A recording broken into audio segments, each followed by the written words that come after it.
the entities, we call it review of what we call the entities, information,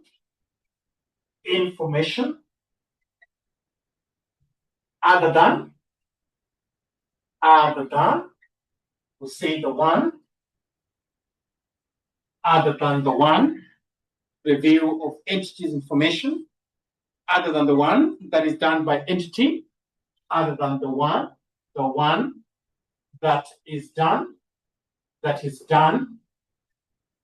by what we call the entity, but the entity as what we call as statutory requirement together, other than the one that is done by the entity as a statutory requirement together. So whenever we talk about statutory requirement, those are requirements by the law. So these reviews are not, when we talk about review engagements, these are not requirements by the law. Are we together? And so when you talk about review, the number of aspects that are basically done, we can have review of what we call interim financial statement. We can have also a review of due diligence. We can also have a review of historical information. The board is not clear. Emma, do you share the same? The same thing. The board is not clear. Someone is saying the board is not clear. It's clear. Doris, check your net. Doris, just check your net. It's clear. Check your net. We made sure that we sorted the issue. The issue, the net, we should not have it unless it's beyond us. So when you talk about review, before I just answer, is review of what you call entities information, other than the one that is done by the entity as what you call as a statutory requirement or audit. Are we together? So when I look at external audit, these are statutory. These are basically statutory audit. They're basically requirement by the law. They are what you call requirement by the law that they should be done. This is basically requirement by the law that they should essentially be done. Requirement by the law that this should essentially be done together. That is on external audit. But I've also talked about a number of things that basically review needs to be done. I've talked about interim financial statement. You can also review what you call the due diligence. You can also review what you call historical financial information. Tuko sawa? Together. Perfect. So then I proceed to the difference. I have on one end review engagement. Then we have what we call external audit. External audits, these are statutory requirements. Are we together? So when you talk about review engagement, and the first parameters is the level of assurance, level of what you call assurance. So remember, when you talk about review engagement, they're basically carried out by accountants altogether. So if they're carried by accountant, what is expected? We expect it to call a limited assurance. We expect to call limited assurance. Are we together? This we expect to call reasonable. So what do you call high level assurance. Are we together? So when you talk about this, we have what you call limited assurance. This is what you call reasonable. So what you call high level assurance. Tuko pamoja. Respond with a yes. Respond with a yes. So I'm basically saying that when we talk about review engagement, there's high level of engagement assurance risk. The risk level is high. The risk level is slightly lower. So where we say that when we talk about reasonable assurance, the risk is basically reduced to what we call exceptionally lower level. Reduced to exceptionally lower level. Then we can talk about the nature of procedures. In terms of procedures, we can talk about nature of what we call procedures. In terms of procedures, we talk about nature of the procedures. Nature of procedures. So when you talk about these procedures, in terms of procedures, procedures are limited. Procedures are basically limited. So that is to say, we have mainly, this would be inquiries, and what's called analytical review. But this is basically to say that procedures that are being carried are limited. We carry out limited procedures under review engagement. On the other side, we have what's called extensive procedures. Procedures that are carried here are basically what's called extensive.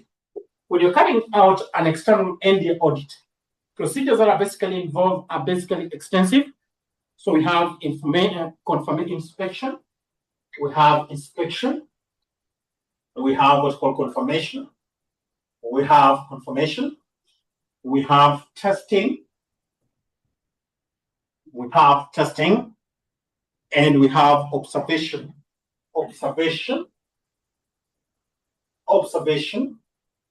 and then we say etc. So procedures under external audits are basically extensive. These are basically limited queries and probably analytical review. Then we talk about reporting outcome. Are we together? Reporting outcome.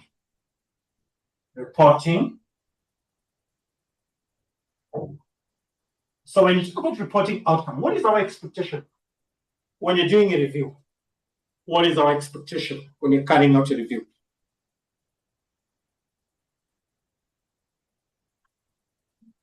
When you're carrying out a review, basically we just expect what we call a conclusion. A conclusion, we call it conclusion, not what's called not opinion. We basically have what's called a conclusion, but not an opinion. We'll definitely have what's called a conclusion, but not an opinion. So on this side, when you have external, this basically is to provide what you call audit opinion. Provide what's called audit opinion. So these are basically carried out by accountants. These are carried out, external audit carried out by auditors. Remember, the word practitioner is more general. So this was basically provide a conclusion, but not an opinion. But when you talk about external audit, it's supposed to provide what's called audit opinion, and carried out by an auditor together. So cost, we can have a difference of cost and time. When you talk about cost and time,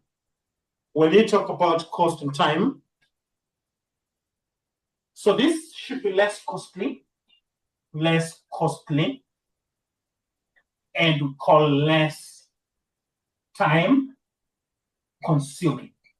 So this is basically less costly and less consuming. When you carry out review, reviews are basically less costly and time less costly and less time. When you talk about external audit, more expensive. These are basically more expensive, and say more time consuming. More expensive, you basically understand that these are more time consuming. Those are four difference. Are we together? Purpose altogether. In terms of purpose, when I talk about review, we basically use it. Let me mute everybody. Sorry, I should have done that. I should have done that for you. So in terms of purpose, lastly, in terms of purpose, when you talk about purpose, in terms of purpose, so we basically used when full audit is not required. When full audit is not required. This is basically, so this is to say for smaller, we carry out review for smaller entities. So basically use review when full audit is not required, when the full audit is not required. Requirement by the law. So this is required say by the law. This is basically required by the law. Understood. Is that understood? We respond with yes.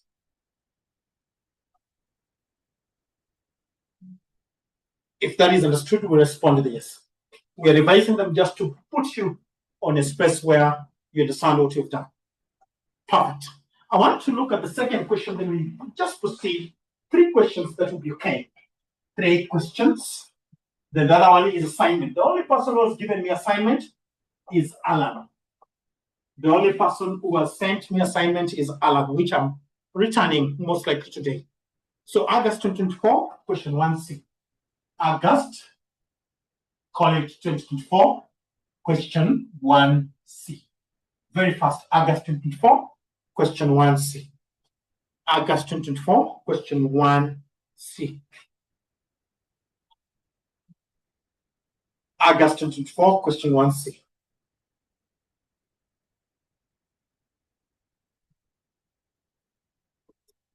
August 2024, question 1C. Only 3 questions and we get to the next topic. August 2024, question 1C.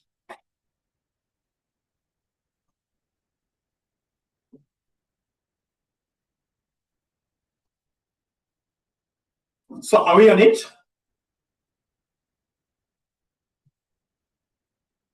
Catherine and the team, are we on that question? August 2024, question 1C.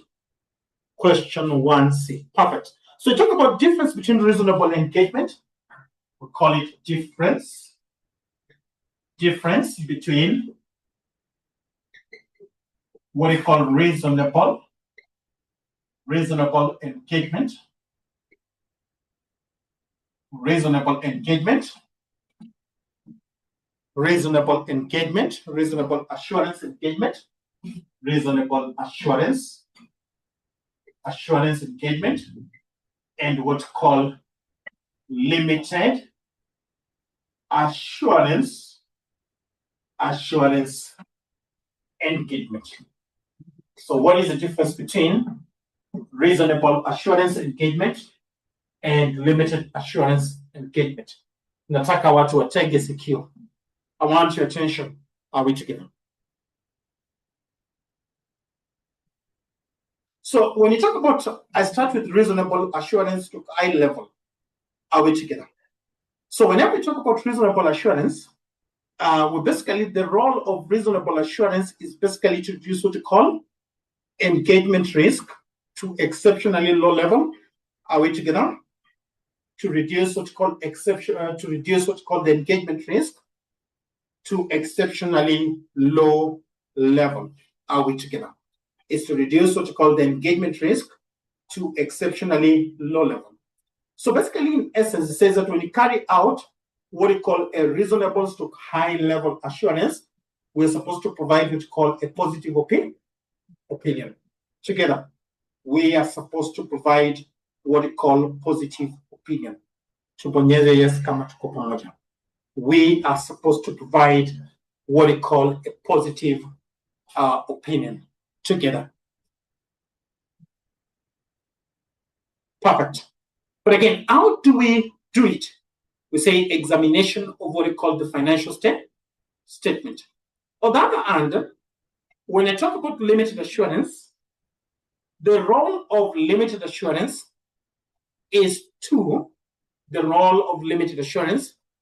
is basically to reduce what we call the engagement risk to what we call acceptable level, is to reduce what we call the engagement risk to acceptable level.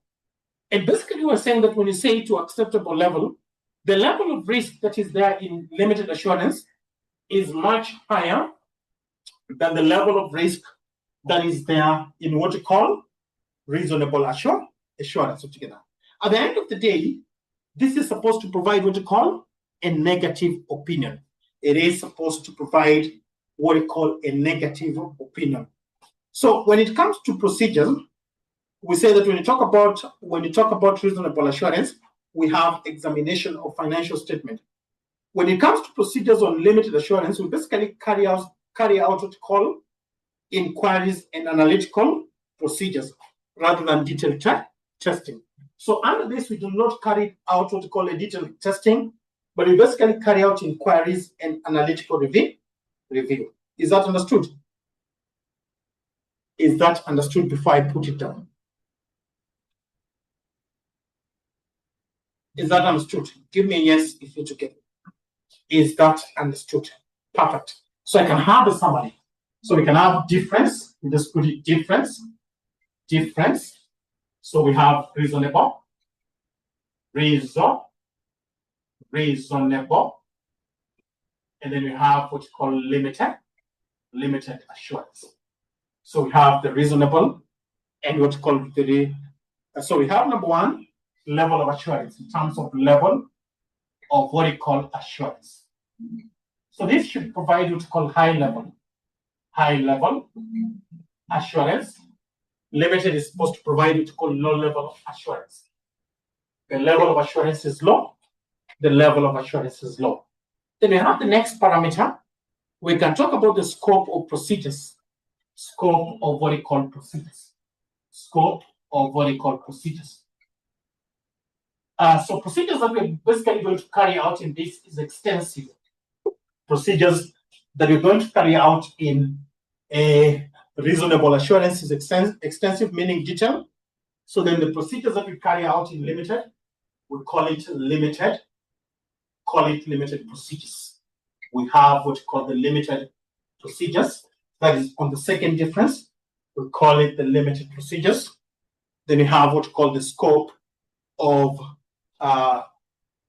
limited procedures is extensive. Then that is limited. Then you have cost. In terms of cost, the cost is higher in reasonable. This is quite low. The cost is higher in reasonable assurance and lower than form of completion. Form of what you call completion. Form of what you call completion. Form of what you call completion. So reasonable assurance is basically to provide what you call positive completion. This is provide a negative form of opinion. Negative form. So that is the difference. Do we have those things in our notes? Chukonazo cannot. Can we confirm that we have them in the notes? Can we confirm that we have them in the notes? Can we confirm that we have these things in our notes? We respond with a yes. Can we confirm that we have? Then the last question. Then the rest I give you in form of assignment. The last question. Then the rest April 2024. Call it April 2024. Then the rest you should get in assignment. So April 24, question 1B. Question 1B. Open that question very fast, then we close this chapter. Open that question, then we close the chapter. Open that question, then we close the chapter.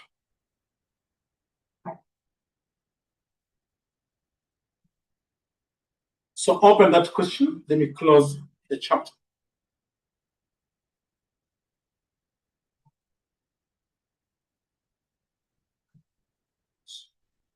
Are we there on that chapter? Tuka will respond with a yes if you're there. Are we on that question?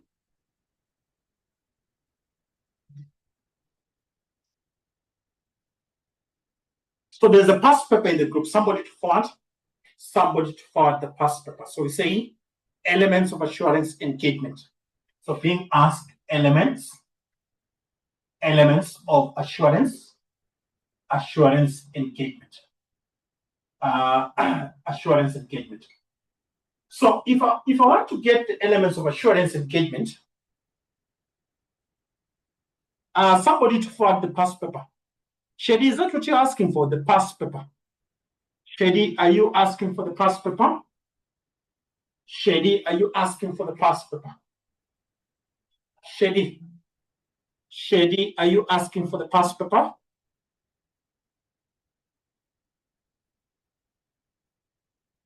forward the past paper. Have we forwarded it in the group? The past paper. Perfect. If that has been done.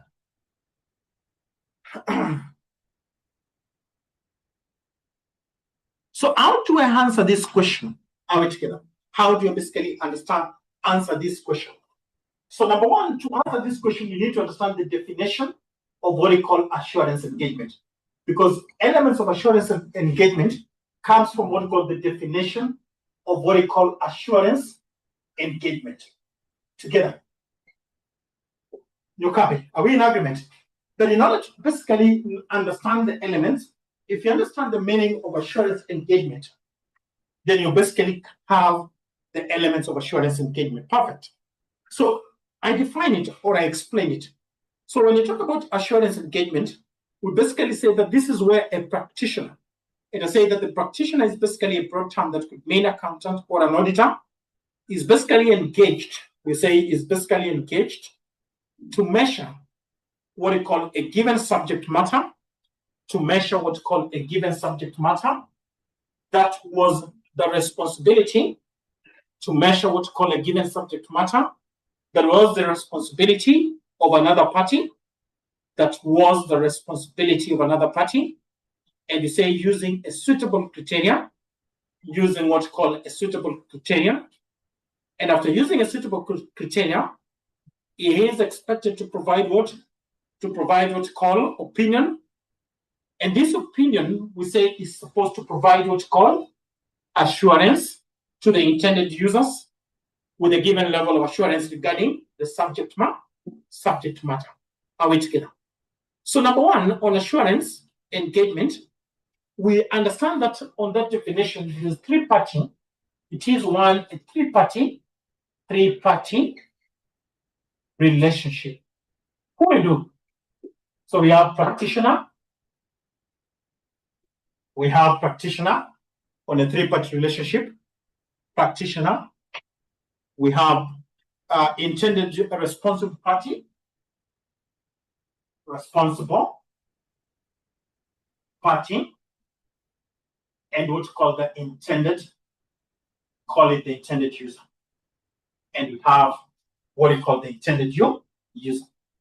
The second, on the definition of assurance engagement, we basically understand that you are basically examining what's called the subject matter. We call it the subject matter. And this subject matter, we basically examine on the basis of what we have what we call a suitable criteria. We have what's called a suitable criteria. On the basis of a suitable criterion, then you have what's called conclusion. As one of it, we have conclusion.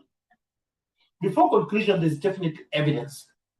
That should be 4, what we call evidence. Then we provide 5 as conclusion. Are we able to see these things in the definition of assurance engagement? Are we able to see those things in the definition of what we call assurance engagement? Are we able to see those things in the definition of assurance engagement? Are we able to see that in the definition of assurance engagement? Those subject matter. So we respond with a yes if that can be checked. Perfect. So I want us to proceed to topic 3. Did I send the handout for topic 3? Is that handout there for topic 3? Do you have the handout for topic 3?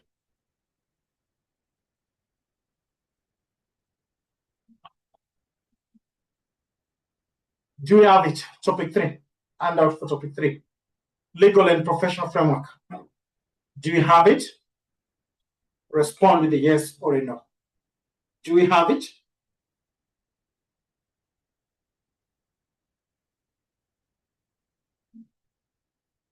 I'm sending, let me just send an handout for a new student who has just joined. Let me just send a link to the student who has joined. Just a minute, I just send a link. We may not be able to put her in the group right now, but let's send her a link.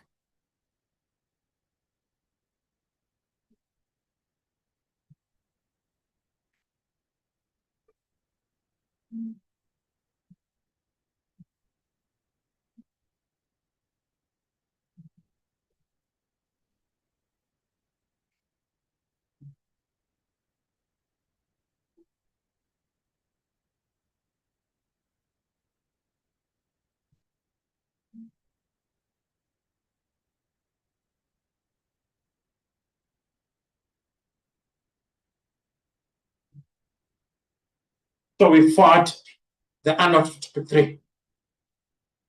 We fought the handout for topic 3.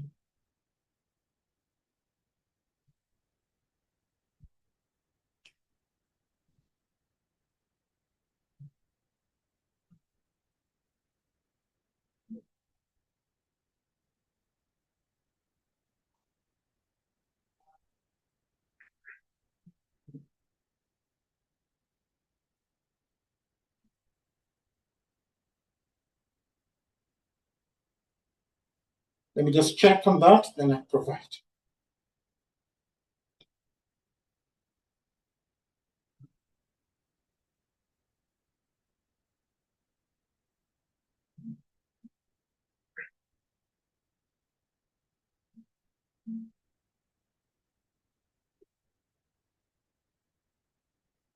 Let me settle down after break. When we send that after break, we have the handout. Let me settle down after break, then we have the handout. So I want us to start, is that noted after break so that we don't, legal and professional framework, what do you call the legal, and what's called the professional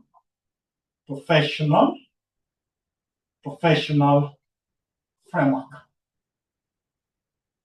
Legal and what's called the professional framework.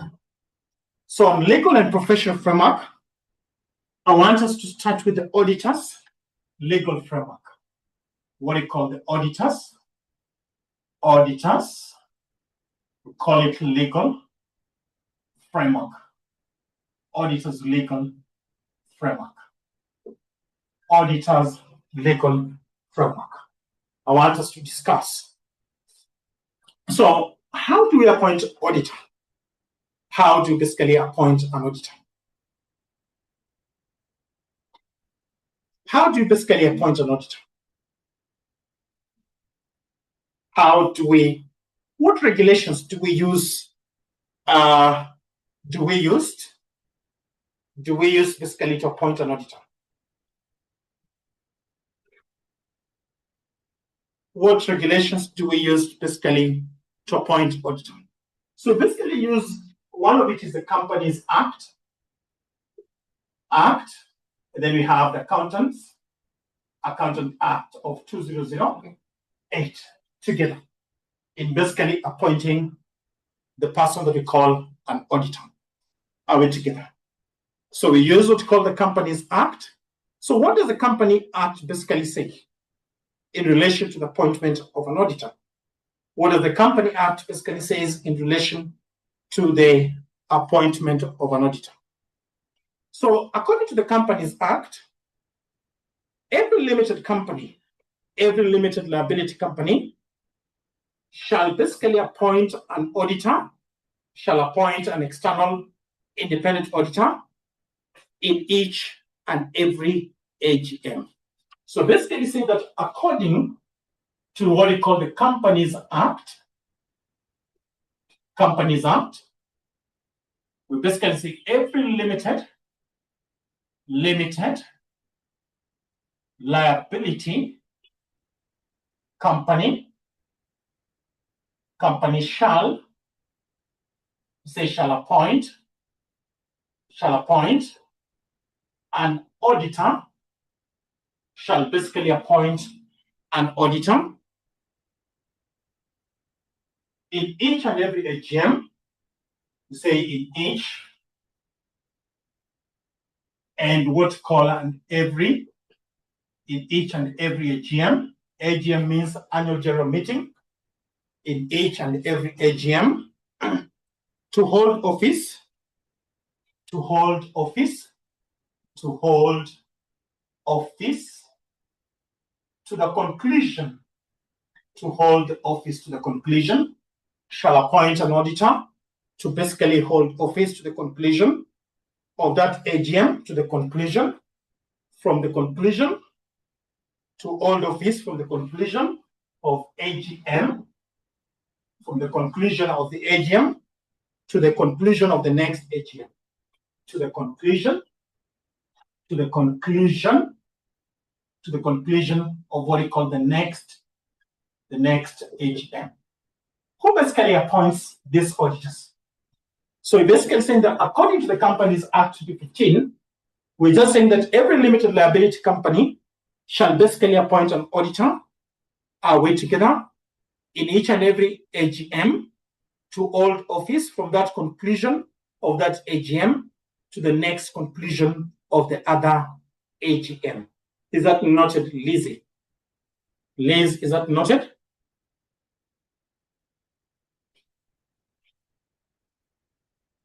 Is that at home? That is what the Companies Act basically says. Who basically engaged in the appointment of the auditor in AGM? In those AGM, who basically appoint the auditor in those AGM? It is the shareholder. The person who does that, it is the shareholders. The second scenario, let's say, for example, we had an auditor and there's no appointment of a new auditor. What should happen? What should happen? If incumbent, there's not an appointment of another auditor and we had an incumbent, what should happen? The assumption is that the incumbent shall continue to be the auditor of the company together. The assumption is that the incumbent is reinstated as the auditor of the company unless he has basically expressed in writing that is unwilling to continue. The incumbent stands to be the auditor unless he has basically expressed in writing that he does not wish to continue. Are we together? Unless, are we together? He has expressed unwillingness to continue, or unless he is disqualified by the Companies Act. So what is the role of the auditor? What is the role of this auditor that is appointed at every AGM? Very important. What is the role of an auditor who is basically appointed at AGM?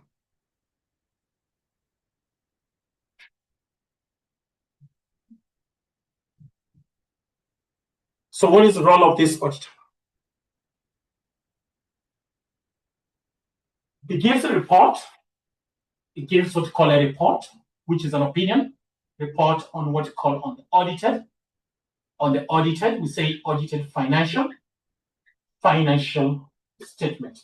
So the role of the auditor is basically to give what we call a report or an opinion on the audited financial statements altogether. Are we together? We'll respond with a yes. Perfect. So then I go to the appointment of auditors. Appointment. What do you call appointment? Appointment of what you call of an auditor.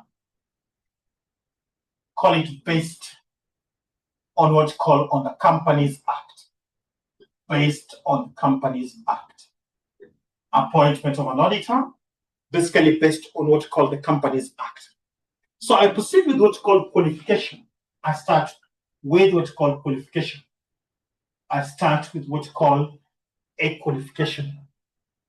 Do you think any of you qualifies to be an auditor in this class? Any of you qualifies to be an auditor in this class?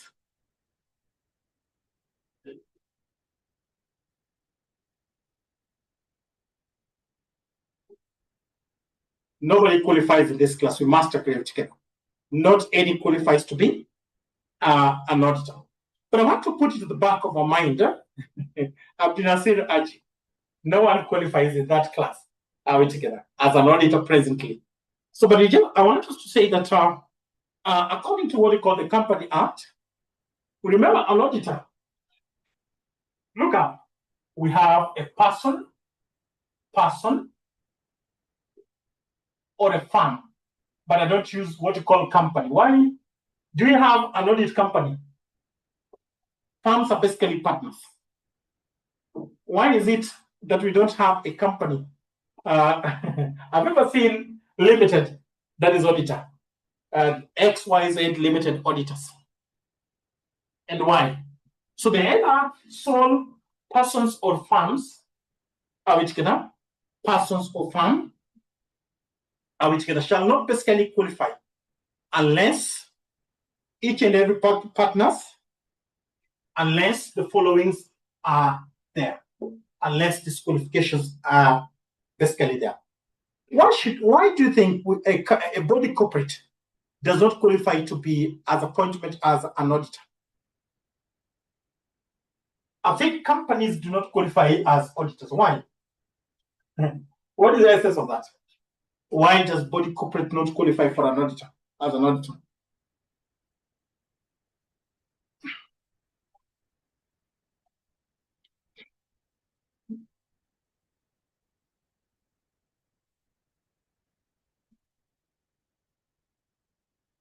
They should also be audited. But I was saying a company does not, are we together? Because the company is not able to form what call an opinion. Are we together? A limited company is not basically able to form an opinion. So this is a qualification. So one of the qualifications for a person or a firm to become an auditor is a fully qualified accountant. Say a fully, we call it qualified accountant. A fully qualified accountant. One is a fully qualified accountant. What do you call a fully qualified accountant? A member of ISPAC, a member of what you call ISPAC. You're a member of ISPAC. How do you start? For the first years, you people will start as an associate member. Then we have what you call possession of a valid practicing certificate. Possession of what you call a valid practicing, we say certificate.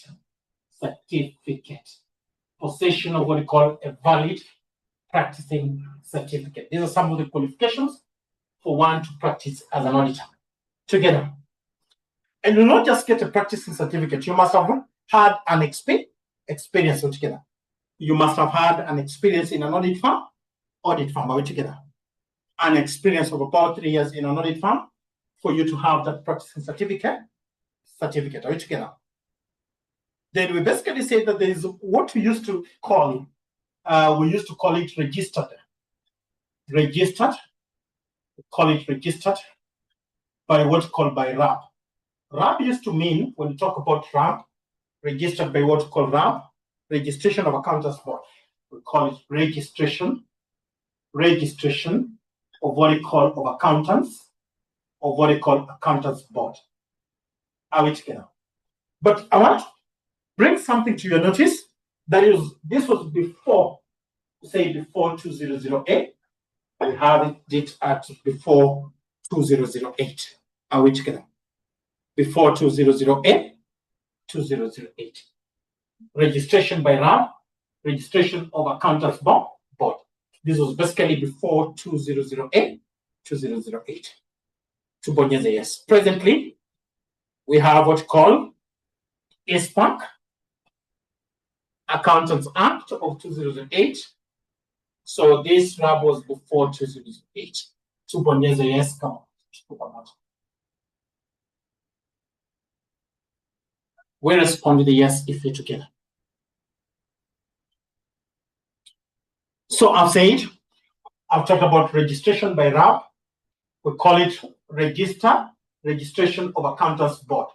But I say that this was specifically there before 2008.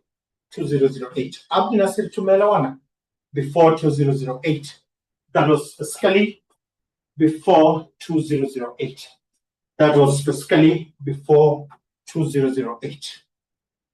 Abdul Nasir, I need a yes, but I need more clarification. Perfect. So then I want to talk about ineligibility for appointment as a company auditor. Ineligibility, what I call ineligibility for what you call for appointment, say as a company auditor. Ineligibility. So what will disqualify one for being appointed as an auditor? Ineligibility of appointment of one as an auditor.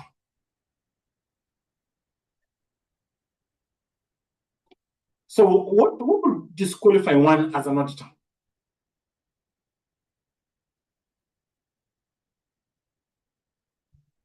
So what would basically lead one? One is a body corporate. A body corporate. We have one as a body corporate.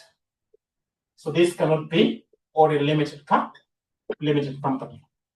So a limited company cannot be appointed as an auditor. A limited company cannot basically be appointed as an auditor. So any disqualified from auditing,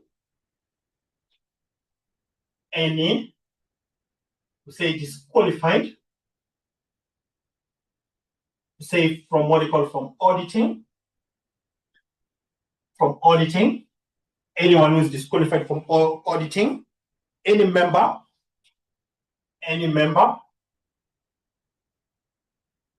or what's called the group of what you call companies. Any member or group of companies. That is the second. We can also talk about what we call a person who is indebted to the company, a person who is indebted, a person who is indebted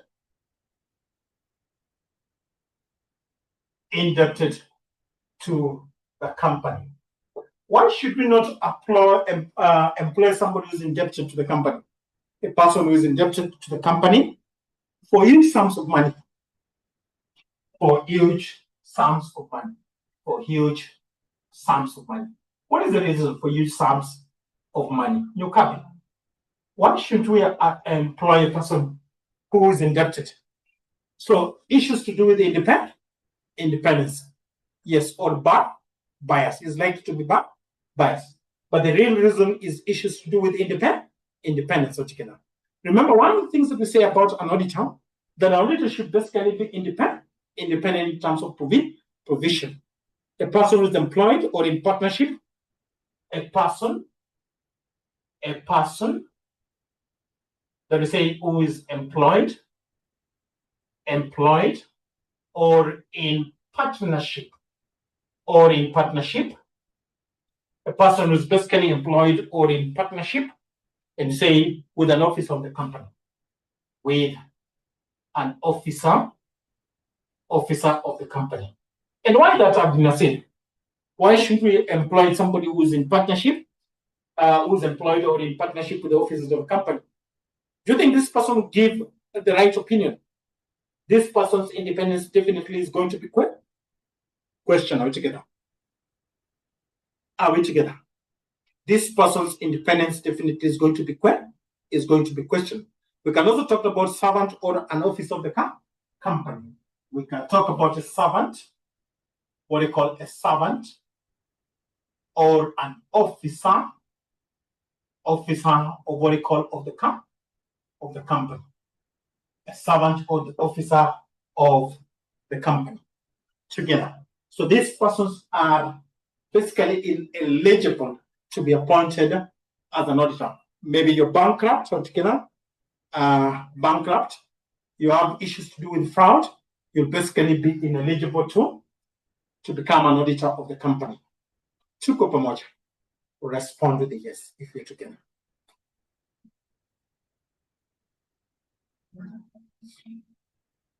If you work for the company, if you work a servant, a servant or office of the company. If you work for the company, can you audit the same company that you basically work for. In terms of being Alan, in terms of opinion, if no way. So definitely you'll be biased. Let's say you have two small shares in the company. That opinion will perfectly not be good. So then we go to parties empowered to parties empowered to appoint an auditor. Parties basically empowered to appoint a company auditor. So I talk about parties, we say parties empowered. We say to appoint what's called a company's auditor. Or basically empowered to appoint what we call a company's auditor. We just put them there. Who are the parties that are essentially empowered to basically appoint a company's auditor? Who are these parties? So the first party that is appointed, who was given power to appoint an auditor, is what's called appointment. Yes, that is good, directors, but aside appointment, what we call appointment, by what's called by the shareholders, whatever RG has given is right. Directors of the company, perfect. The directors of the companies, we have directors, appointment by what we call directors, appointment by what we call by directors. We have what we call appointment by directors. Another one, appointment by directors. So we also have automatic appointment. Automatic appointment. And we talked about automatic appointment. When in an AGM, there's an incumbent, but the shareholders have not appointed another auditor. Is that true? So we have what's called automatic appointment. So if in an AGM, there's an incumbent, are we together? But the shareholders have not basically appointed an auditor, the incumbent basically is considered to continue as the auditor. Is basically considered to continue as an auditor, unless this incumbent, as expressed, is unwillingness in writing. He has expressed what we call unwillingness in writing, or a resolution has been passed not to be reappointed, or this person is disqualified by the act. But we've talked about appointment by directors. Do you have any other way of appointing of an auditor?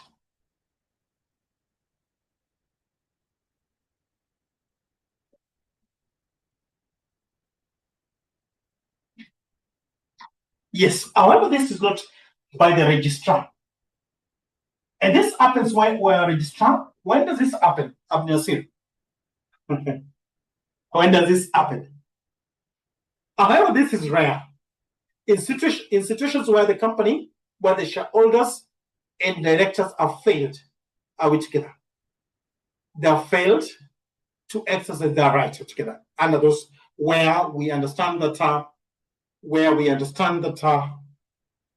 the shareholders are we together and the directors have failed to exercise their power within the stipulated period. So we have shareholders and what's called directors failed to exercise what we call their power, say within the stipulated time. Call it within what we call within the stipulated time. They have failed to exercise their power within a stipulated time. Tumeelewana. Tubonyeze yes kama tuko pamoja. We respond with a yes kama tuko pamoja. So they basically failed to exercise the power within the stipulated time. So, but it's not very common, very rare. Are we together? The registrar will tell them you need to do that. Are we together? Very rare. Are we together? So then we talk about, as we move up, automatic reappointment. So if in an AGM, I explain automatic reappointment. If in an AGM, are we together? the incumbent is deemed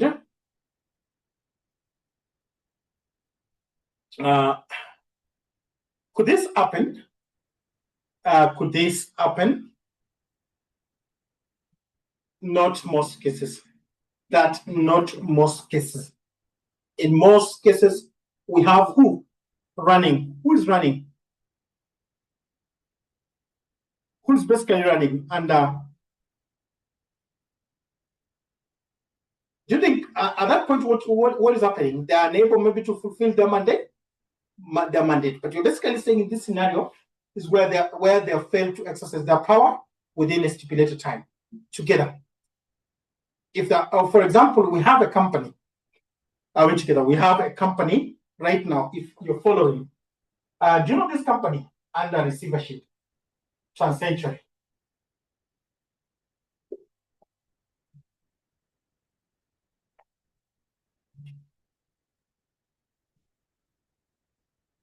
So what happens, number one, especially when a company is a company is put under receivership, especially if it was a listed company, what would basically happen? Do you know this company, Abdi Nasir? Abdi Nasir, do you know this company? Yes, there's a company currently we know, for those who are following the stock market, it's called TransCentury. It's under receivership. Is there appointment of new auditor? The company has just been delisted. Together. The company has basically been delisted from what? From the stock market altogether. But there's no appointment of a new auditor. The company is basically run under receiver. There's a receiver together who is handling that. But you're basically saying for this is basically where they failed to exercise their mandate within the stipulated time together. I hope that question is answered. Is that question answered? So it's the receiver basically working on everything together. Yes. Perfect. So then we get to the next, automatic reappointment. And when you talk about automatic reappointment, I basically say that if in an AGM, the incumbent auditor is deemed to be automatically reappointment. If there's no election to appoint a new auditor, the one who was sitting, the one who was there as an auditor, is deemed to be reappointed, except he has basically expressed in what's called in writing, we say is unwillingness. He has basically expressed in writing. In writing is unwillingness. In writing, in unwillingness. Then we also have, unless a resolution has been passed, resolution has been passed for him or her not to be reappointed. Unless the resolution has basically been passed not for him to be. So we also have part disqualified, unless it's disqualified by what's called by the Companies Act. Is that understood? Unless it's basically disqualified by the Companies Act. Respond with a yes. We respond with a yes. Is that at all? So then we talk about appointment by directors. We respond with a yes. We move to the appointment by the directors. So when does appointment by director come in force? Appointment by directors. Appointment by directors.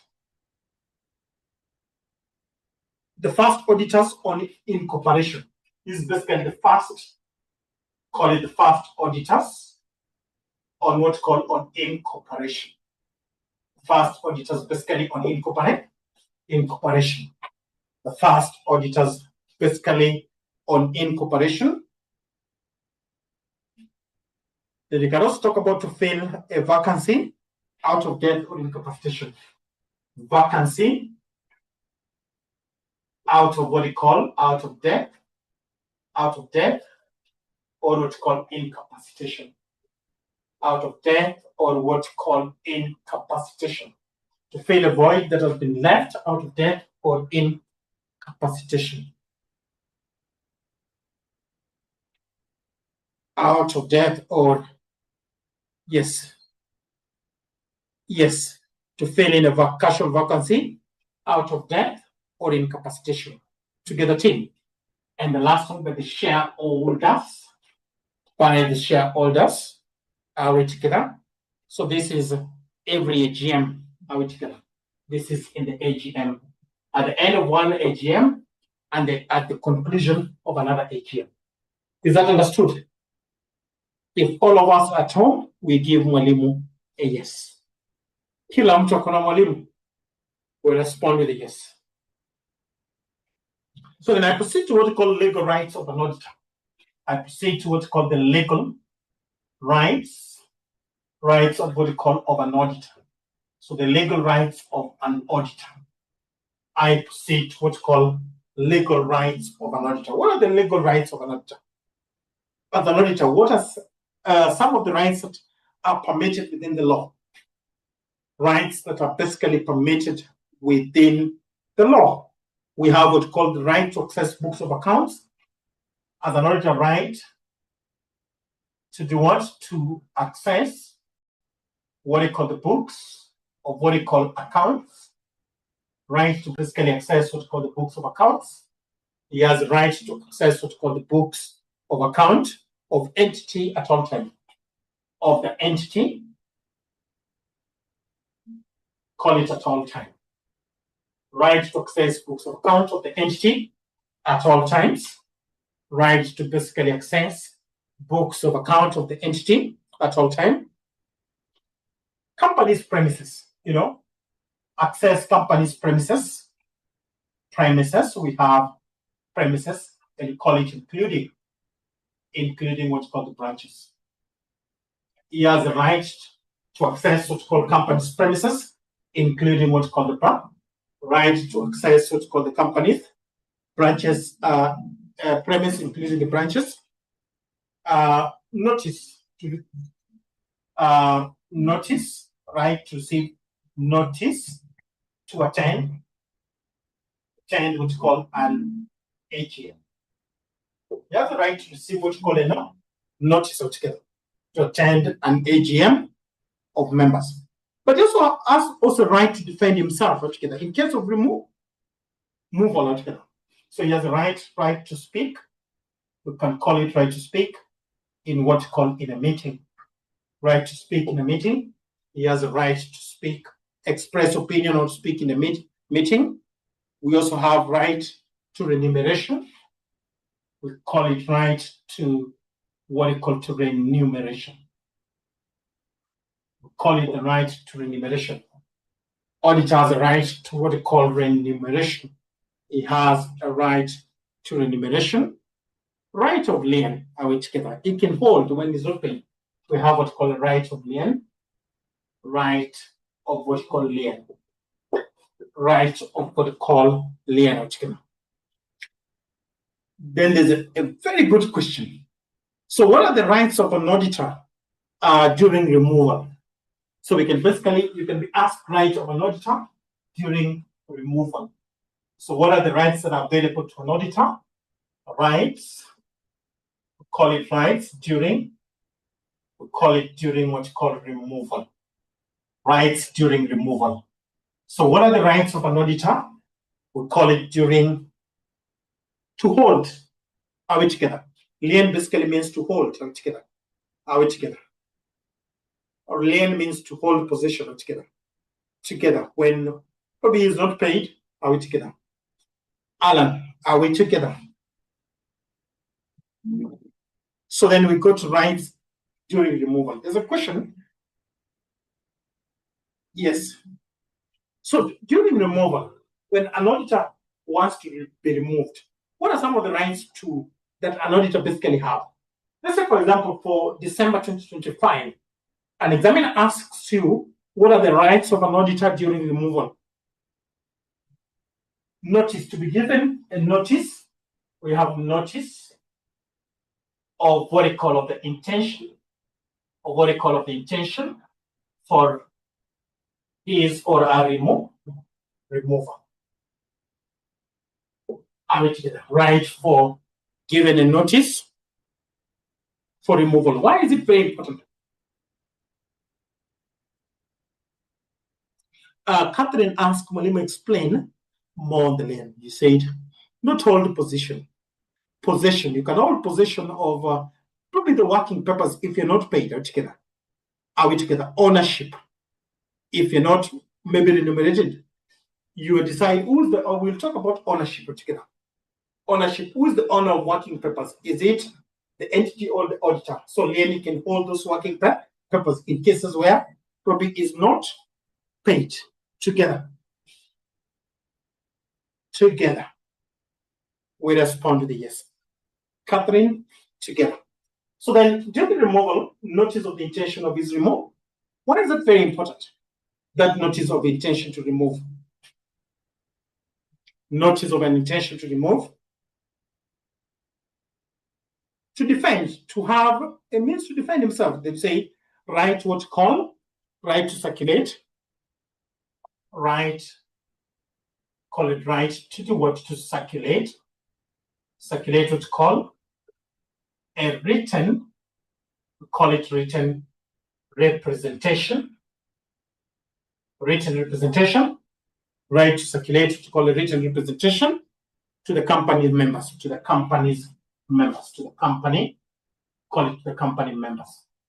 A written representation, we call it to the company members altogether. So we also have a right to have an oral representation during the meeting. Defend yourself orally. Oral representation, right of what we call of oral representation during a meeting. During what's called a meeting. Right of what we call oral representation during what we call a meeting. Right to receive yet.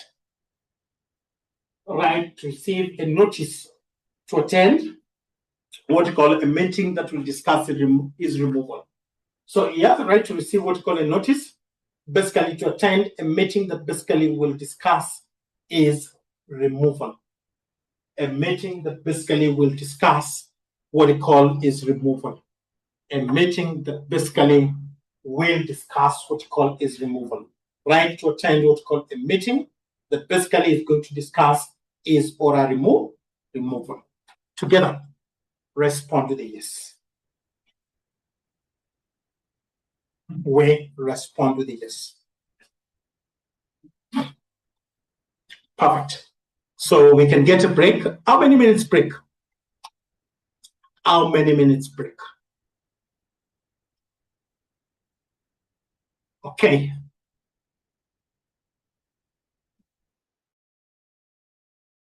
The yes, come at. Are we there? We respond with the yes. So perfect, Peter. So we've talked about the rights that an auditor basically have when it comes to removal, a notice of invitation for his removal. We've talked about right to circulate what you call a written representation to the members, to the company members, to defend himself. We have a right of oral to have his word of mouth during his removal, but we also have a right of notice to attend a meeting that basically will discuss his removal. So I want to talk about when you talk about what we call vacation of auditor from office. Vacation of auditor from office. So how does an auditor basically vacate? So called vacation of an auditor. Auditor from what we call from office. How does an auditor basically vacate what we call an office? How does an auditor essentially vacate what we call an office? So how does an auditor basically vacate an office? One of the ways is removal of an auditor. The shareholders basically have removed. We have what's called removal of an auditor. Removal of an auditor. removal of an auditor. So we always say that regardless, perfect, Abdi, Ajit, and Nasir, regardless of the appointing authority, who has the power to remove an auditor? Regardless of the appointing authority, who basically has the power to remove an auditor? Regardless of the appointing authority, who has the power to remove an auditor? So we only say that regardless of the appointing authority, the people who have power to remove an auditor is the shareholders. But we say number one, removal of an auditor, and that is basically by the shareholder. We have the second would be the expiry of term. Expiry, what we call expiry of what we call of the term. Expiry of what we call of the term. We have the expiry of the term. We also have resignation and what we call incapacitation. We have what we call resignation, and we have what we call expiry of what we call of the term. Resignation and what we call the expiry of the term. So how does an auditor basically vacate an office? We have what we call removal of an auditor, and that is basically regardless of the appointing authority. The people who have the power to remove the auditor is basically the shareholder. We have the second reason for vacation of an office is basically the expiry of the term. We have resignation, and then we have what we call expiry of what we call the term. Resignation, and then we have, this is incapacitation, sorry. This is incapacitation. This is what we call incapacitation. Capacitation. Together. Did you know it's an offense? Did we know as a team that it is an offense when an auditor basically resigns without a reason? Yes, in case of death, that you can also add there. Didn't you know that it's an offense when an auditor basically vacates an office without a reason? Are we together? He must basically state a reason for resignation. Are we together? He must state a reason for what he called for resignation. Are we together? So when we go to removal of an auditor, removal of an auditor. When it comes to removal, so some of the conditions when you talk about removal of an auditor, we talk about the first one that we call the removal of an auditor.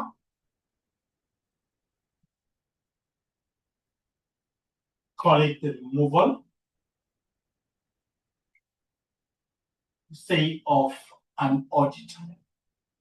We call it the removal of an auditor. So what will lead to removal? If the shareholder maybe decides to remove, what will be the reasons for removal of an auditor? So one of it will basically disagreement. We can have issues to do with disagreements. Disagreements with what we call with the directors. Disagreements with what we call the directors. We have issues to do with what we call negligence. We have negligence. We have negligence. We have what we call negligence. We have professional misconduct. We have what we call professional misconduct. We have what we call professional misconduct. We have professional misconduct. We have what we call criminal, issues to do with criminal involvement. What we call the criminal involvement. Criminal involvement. We have what we call criminal involvement. We have also issues to do with disqualification by the Companies Act. Disqualification. Say by what we call by the Companies Act. Disqualification. We have issues to do with conflict of interest, of what I call interest, conflict of interest, etc. Together, conflict of interest, etc. Those will lead to what we call removal of an auditor. Together, team.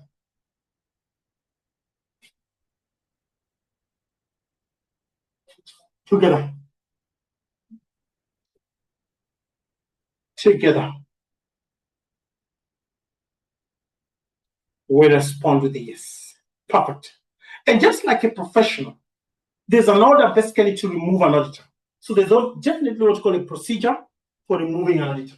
You can't just remove an auditor. We have what's called a procedure of removal, say, of an auditor.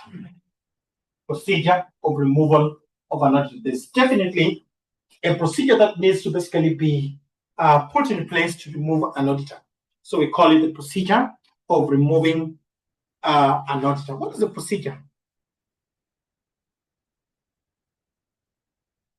What is the procedure basically of removing? So one is the company must give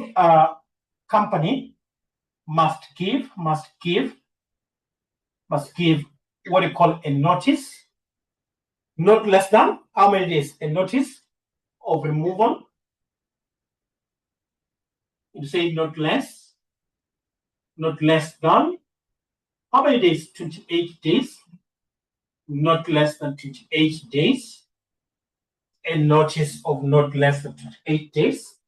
A company should basically give a notice of not less than 8 days about the intention of removal. About what you call intention. Call it the intention of what you call of removal. Are we together? The company should basically give a notice to the auditor on the intention of basically removal. The intention of what you call removal. Are we together? So when you're given an intention of removal, what is going to, you're supposed to be given a right to what? To defend yourself. Allow the audit to circulate, written representation.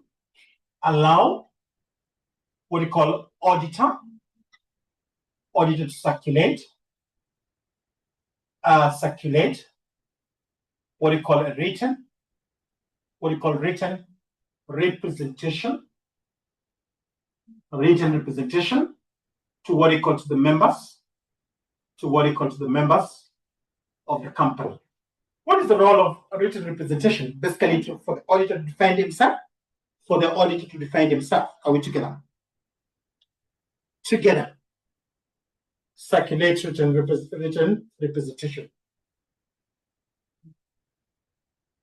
So again, once that is done, the company must yet send. Company. We say must yet send. The company must basically yet send another notice of members, another notice to members, we call it to members, and say copied to what you call to the auditor, copied to the auditors. The company must yet send another notice to the members, copied to the auditor, copied to the auditors, to attend the meeting, to attend the meeting discussing is or a removal. A meeting basically discussing what you call is or a removal. Discussing is or a removal. Together. So number one, a written notice of the intention to remove not less than 28 days. They must give an auditor time to circulate what you call is written, written representation to the company's members. But again, a company must also make what you call another notice to the members, but at the same time, copy to the auditor to basically of a meeting to attend, a meeting that will basically discuss his removal. Together, team. Are we together? A meeting that will basically discuss the removal of an auditor. Tubonyeze yes kama tuko pamoja. Tubonyeze yes kama tuko pamoja. Perfect, Aj. They say the company must ensure quorum. We'll talk about a quorum. So a company must ensure there's a quorum. They must ensure that there's a quorum. Not two people coming and this person is moved together. Quorum. in what we call a meeting as what we call as stipulated by what we call by the AOA, Article of Association, there must be a quorum to remove an auditor. Are we together? Substantial members, are we together? So in that meeting, oral representation, representation, auditor must basically be given an oral to speak in that meeting. Auditor. So auditor must be given oral representation. He had sent a written, he had circulated what we call a written representation. Now in the meeting, he will be given opportunity to defend himself or herself or together. Perfect. Then you say for the removal, once the quorum, the removal should be through a simple removal. We understand that removal.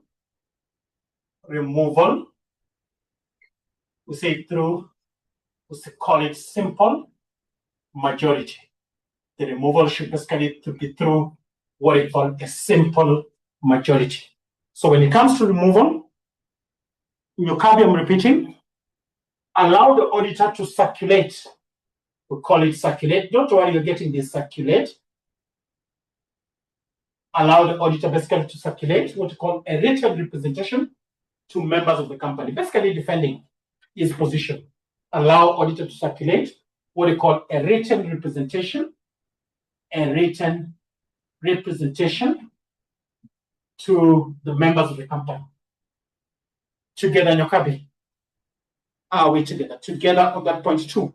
Allow an auditor to basically circulate what we call a written representation to the members of the company. Allows the auditor. Perfect. So after doing that, then you must send a copy and notice again of the meeting that is going to remove that auditor. But in that notice, it must also be copied to the auditor. But I also talked about what we call quorum. You don't just two shareholders cannot sit. Quorum must be therefore as envisioned in the article of association. Then an auditor now in that meeting, it should be given what we call an oral representation. If you say a simple majority will be allowed to remove what we call an auditor. But at the back of your mind, remember Molimo said that regardless of the appointing authority who have been vested the power to remove an auditor, it is the shareholders. So then we go to what we call resignation. We'll talk about what we call resignation. Together we talk about resignation.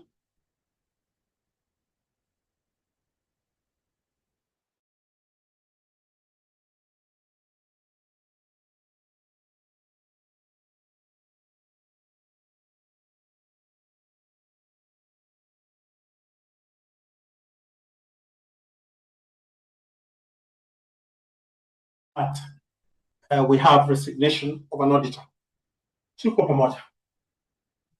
No sound. It should be there now. It should be there, Alan, now. So we have what's called removal by simple majority. Is the sound there now? Is the sound now there? Is the sound there? If the sound is there, we respond to yes. So then we proceed to what we call resignation. What we call the resignation of an auditor. We call it the resignation. We call it the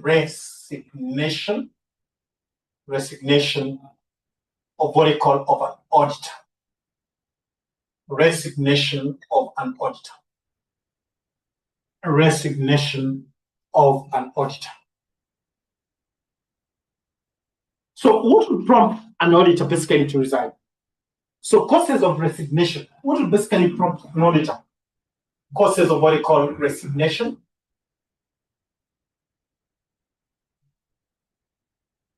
Of an auditor. What would basically prompt an auditor to resign? Causes of what we call resignation of an auditor.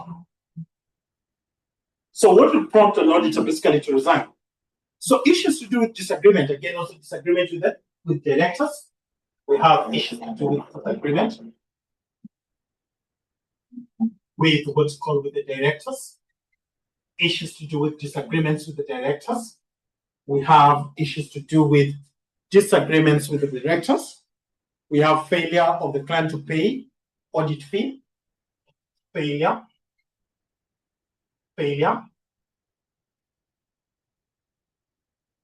of what you call of the client. We call it to pay what's called audit fee. So when you have what's called failure of the client, Catherine,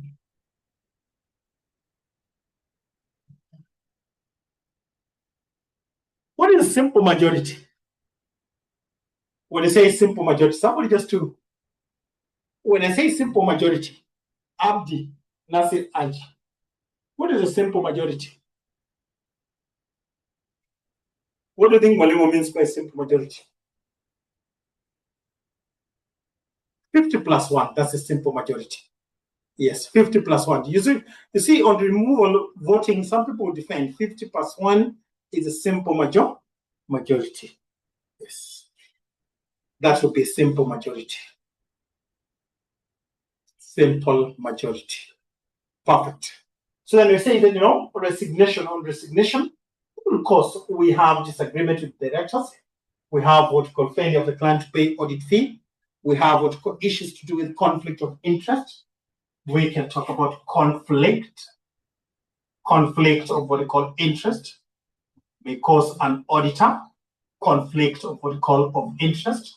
We have issues to do with conflict of interest. We also have disqualification by Companies Act, disqualification.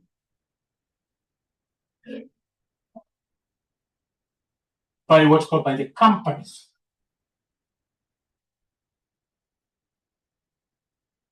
Disqualification by what's called by the Companies Act.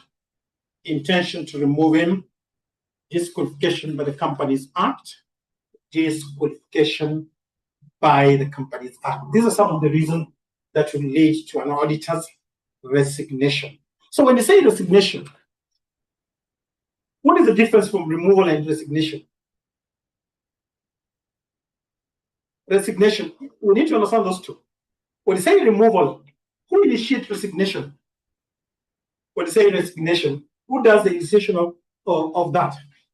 When I say resignation, on removal, it was the shareholders. It is now the auditor. So when you say this, it is now the auditor who initiates removal. Auditor, we basically say initiates what it calls the remove. The auditor basically initiates what's called the removal. It is the auditor who initiates the removal. Catherine Kialo, I have not mentioned people in this class. ZP Tukosawa, Shedi Tukosawa. I have to mention my students. Are we together? Shedi? Lilian Tukosawa. Lilian, are we together? Just to make sure that all of us, Adi, have mentioned you a lot. Alan Ukosawa, Flo Ukosawa, and welcome Flo. Jay Kuria Tukosawa, Asante, Peter Tukosawa. Asante, Peter Kama Tukosawa. So basically, just as an emphasis, whenever now we talk about resignation, it is the auditor basically initiating removal. Elijah, good to see you, Elijah. Welcome, Elijah. There's Peter, welcome, Peter, and welcome, Flo. These are new people. I think we did not have them. So Karibu and Phil, most welcome in our class. We are a family, the Focus family. So all of us feel at home. So basically, it is the auditor that basically initiates what we call the resignation. Perfect. So then we go to the procedure. We'll just discuss what's called the procedure. Procedure for procedure. Do you think you can just step out of an office? You're saying you're resigning because of that, and there's not a procedure. There is a procedure. So we call it procedure by a resigning auditor. We call it procedure. We call it procedure. by what called by a resigning auditor. So a procedure that is said by a person that we call a resigning auditor. A procedure that we call a procedure by a resigning auditor. A procedure by a resigning auditor. Just like an initiation by a company to remove an auditor, even when an auditor is resigning, there's a methodology, there's a procedure. So now it's the auditor that gives a notice. Look up. Auditor will basically give a notice of not less than 28 days, stating the date and time that is going to resign from office. Number one, I'll say, now coming from the auditor, an auditor will give a notice to the company of not less than 28 days. On that notice, auditor is basically going to state the date, the time is going to resign from office. On that notice, the auditor is going to state the date and time he is going to resign from office. Together, that is number one. Together.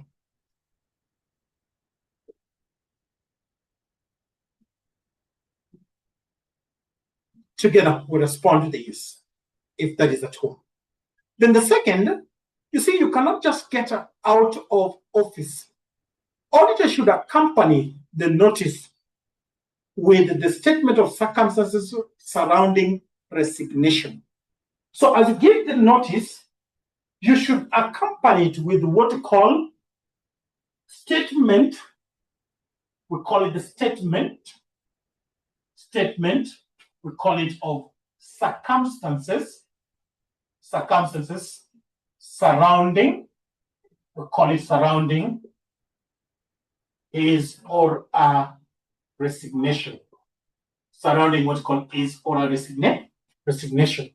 So basically we're saying that should basically be accompanied with what we call statement of circumstances that basically surround what we call his or a resignation. Tuko pamoja. A statement of circumstances basically surrounding his resignation. And I did say that if you resign without this, it's actually an offense. It is an offense. Together. If an auditor makes a resignation with this, it can basically be sued. Nasir, you can't be tuko pamoja. It can actually be sued. So as you send that notice stating the time and date that you're resigning, you must also be accompanied with the statement surrounding the circumstances of resignation altogether. So then the auditor should basically deposit the notice with the statement at the company's registered office. Where is supposed to deposit it? At the company's registered office altogether. So then the auditor basically will requisite for what we call a general meeting to discuss what we call resignation. It will call for a general meeting to basically discuss what we call is resignation. So once that happened, another auditor is going to be appointed together. Another auditor will be initiated to be appointed. But very key, you must remember that as you send that notice to the company, there has to be statement of circumstances that surround what we call resignation. And failure to do what? To deposit this is actually a very severe offense. It's an offense to resign without statements that surround what we call your resignation. Together, team. So that is where we stop. Are we together? That is where we stop.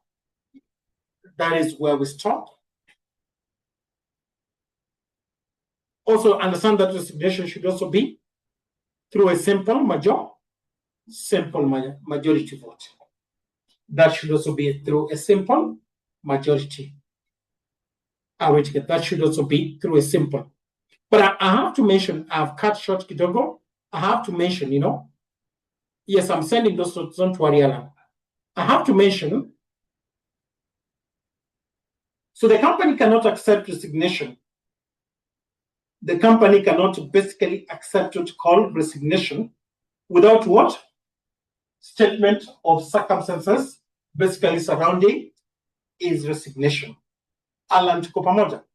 that the company cannot basically accept what you call resignation without the statement that basically surround is what you call resignation. Are we together?